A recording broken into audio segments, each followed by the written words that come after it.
Aristotle once wrote that art not only imitates nature, but it also completes its deficiencies. This can be interpreted as art not only recreating the natural world, but also creating ways to see it in another light. Art can be a voice. Art can start important and meaningful conversations about environmental issues, or lead to scientific observations and discoveries, or bring to our attention the beauty that nature has to offer. This can allow us to slow down in our often chaotic and fast-paced world.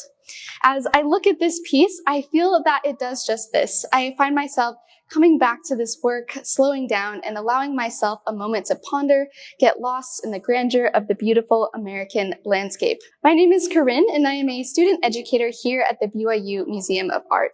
We are currently standing in our exhibit, Becoming America, taking a closer look at the stunning view of the Hudson River Valley from Olana, painted by the talented Frederic Edwin Church. Now, Church is perhaps the best known representative of the Hudson River School painting movement.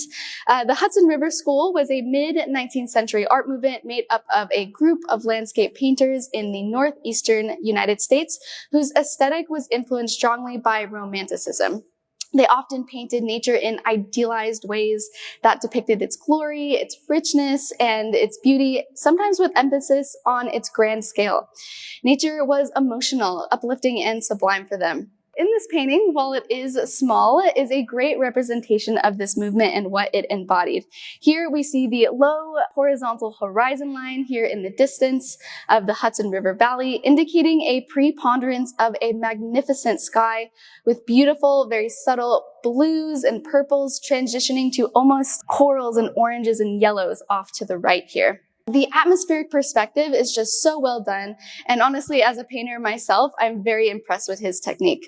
Colors like yellow and purple are opposites on the color wheel, making them very difficult to blend as they easily become muddy and turn gray or brown when painted together.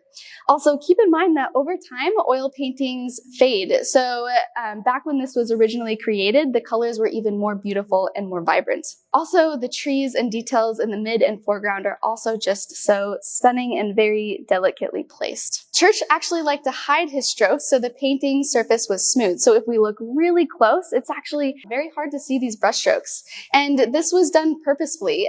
He wanted to focus solely on the nature and the beauty alone that this brought, and he wanted to remove his personality from the painting, almost as if we are looking out a window ourselves at this beautiful landscape. Church also loved to travel. He painted scenes from all over the world, from Europe to South America to Greenland, and also the Middle East. And even though he traveled in all of these places, his one true love was still the Hudson River Valley, as we see right here.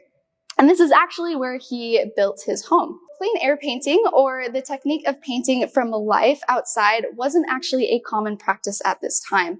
However, Church still would often sketch on site. He would create color studies, take photos, and use these later as a reference to compose his final painting in his New York studio. I actually grew up in New York, so this painting is pretty nostalgic for me. A lot of times, especially here in Utah, when people ask where I'm from and I tell them New York, they automatically assume that I am from the city. Many people picture all of New York as this big concrete jungle, when in reality, the city is just one part. The rest of the state, upstate, is so beautiful and just full of life, and there's so much to discover. And this painting makes me think of my childhood and the wonderful memories I made back east and all of the nature I was around. I've always been drawn to nature.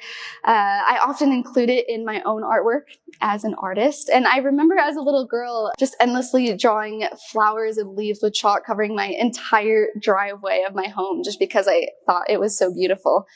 I think spending time in nature in any way can be a spiritual experience as we contemplate our own existence and connect with the earth. I feel like it can also be a very mindful experience, and being mindful is so important for our mental health, especially right now in the overwhelming world that we live in.